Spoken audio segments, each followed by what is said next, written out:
Pemirsa apa kabar? Saya Santina membawakan Warta Berita PTS tanggal 3 Desember. Taiwan akan memasuki masyarakat super lansia tahun depan. Kebutuhan perawatan jangka panjang atau PJP yang terus meningkat menimbulkan kekhawatiran bahwa tenaga perawatan saat ini tidak mampu mengikuti kecepatan penuaan populasi. Dari lebih dari 50.000 pekerja terkait di seluruh Taiwan, hanya 3% atau sekitar 1.800 orang berusia di bawah 25 tahun. Petugas perawatan di rumah akan rutin mendatangi kediaman para lansia untuk membantu melakukan pembersihan dan rehabilitas yang sangat meringankan beban keluarga. Namun, organisasi masyarakat khawatir akan krisis pekerja sektor perawatan ketika Taiwan memasuki masyarakat super lansia pada tahun depan. Meskipun menawarkan gaji bulanan minimal 32.000 dolar Taiwan, jumlah pekerja sektor perawatan tetap mengalami penurunan drastis.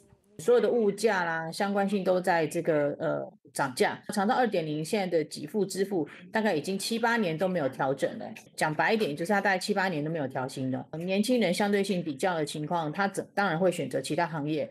Menurut survei, kebutuhan perawatan PJP di Taiwan kian meningkat hingga 892.000 orang pada tahun ini. Ormas mengungkapkan pekerja layanan garis depan cenderung menghadapi pekerjaan fisik yang berat sehingga banyak kalangan muda tidak tertarik menangani pasien difabel atau demensia. Dari lebih dari 50.000 pekerja, hanya 1.800 orang berusia di bawah 25 tahun. Penyebab utama kekurangan tenaga kerja adalah sistem pembayaran yang terlalu kaku yang menyebabkan keterbatasan dalam peluang promosi dan peningkatan gaji.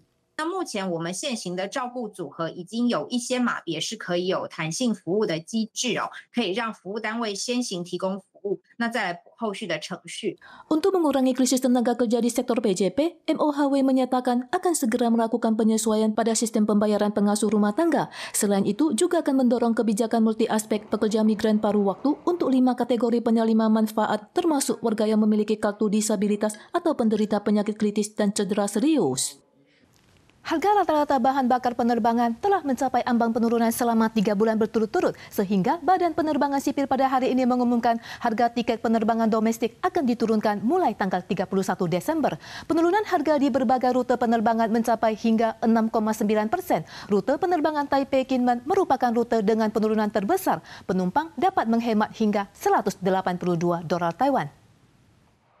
Badan Penerbangan Sipil menyampaikan harga rata-rata BBM penerbangan domestik dari Oktober hingga Desember tahun ini telah mencapai ambang batas penurunan tarif angkutan rute domestik. Mulai 31 Desember, maskapai domestik akan menurunkan harga tiket dengan rata-rata penurunan 95 dolar Taiwan. Penurunan terbesar pada rute Taipei-Kinmen sebesar 182 dolar Taiwan. Harga penerbangan Uni Air untuk rute Taipei-Kinmen kini berada di bawah 2.500. Selain itu, Mandarin Airlines juga menurunkan harga untuk rute Taichung-Hualien hingga 6%, berkurang 154 dolar Taiwan. Penipuan merugikan masyarakat. Kasus penipuan di Taiwan pada bulan November kembali meningkat jika dibandingkan dengan bulan Oktober. Jumlah kasus berada di atas 10.000 kasus dengan kerugian finansial yang terus meningkat mencapai lebih dari 12 miliar dolar Taiwan. New Taipei mengalami kerugian terbesar mencapai 2,2 miliar dolar Taiwan, disusul kota Taichung 1,5 miliar dolar Taiwan dan Kaohsiung 1,3 miliar dolar Taiwan. Menjaga ketertiban dan mencegah penipuan telah menjadi rutinitas polisi Taiwan. Mereka berhasil mencegah aliran uang 1 miliar dolar Taiwan ke tangan penipu pada setiap bulan dengan menghabiskan banyak waktu untuk meyakinkan korban. Selain itu, juga terus memburu penyipu. Polisi Taiwan berhasil menangkap lebih dari 2.000 tersangka penipuan setiap bulan sejak Agustus lalu. Terutama kota Taipei, jumlah penangkapan selalu ranking 2 terdepan yang bahkan mencatat rekor 678 orang pada Oktober. Untuk lebih efektif dalam mencegah penipuan, pembawa acara terkenal Wu Tanyu yang sering dijadikan korban pemalsuan identitas turut berpartisipasi secara langsung dalam kampanye pencegahan penipuan.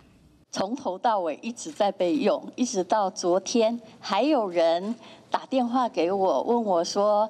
你怎么在送书呢? Meskipun polisi gencar mencegat penipuan, jumlah laporan tetap mencapai puluhan ribu pada setiap bulan. Tidak hanya jumlahnya tak berkurang, total kerugian finansial juga terus meningkat, di mana pada bulan November saja total kerugian mencapai lebih dari 12 miliar dolar Taiwan. 5 kota dengan kerugian terbanyak berada di 6 kota besar terparah di kota New Taipei 2,2 miliar dolar Taiwan, Taichung 1,5 miliar dolar Taiwan, dan Kaohsiung 1,3 miliar dolar Taiwan. 希望我们所有民众都能够 这个常常来看这个打诈仪表板，然后能够了解诈骗的手法。 Untuk meningkatkan pencegahan penipuan, polisi menyiapkan dashboard anti penipuan dan membuat situs web terkait, serta menambahkan cerita kasus nyata, video advokasi untuk memperkuat kesadaran masyarakat akan pencegahan penipuan. Pada Maret tahun ini, terjadi bentrokan fisik antara seorang guru dan siswa di sebuah sekolah dasar di Taichung. Meskipun siswa tersebut meminta maaf pada keesokan harinya, guru tersebut tetap melaporkan kejadian ke polisi. Tindakan polisi mendatangi dan membawa pergi siswa untuk diperiksa mengundang kritikan dugaan tidak sesuai prosedur. Pada sekolah yang tenang tersebar kabar bahwa seorang polisi datang dan membawa pergi siswa untuk diperiksa. Pada Maret tahun ini, seorang siswa kelas 6 di sebuah SD di Taichung diduga bertengkar dengan guru pada pelajaran olahraga dan memukul paha guru tersebut dengan tongkat bisbol. Namun meskipun siswa tersebut sudah meminta maaf pada keesokan harinya, guru tetap melaporkan kejadian ke polisi.